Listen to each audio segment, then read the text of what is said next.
В любом случае, это послужит мне уроком. Она не для меня, я в полете.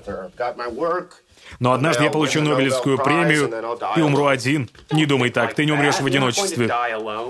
Спасибо, Шелдон, ты настоящий друг.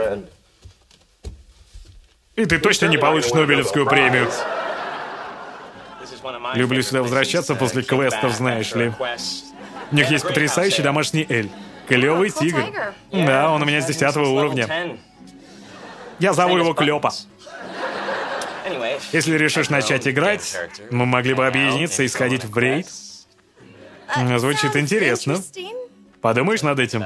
О, как я могу перестать об этом думать?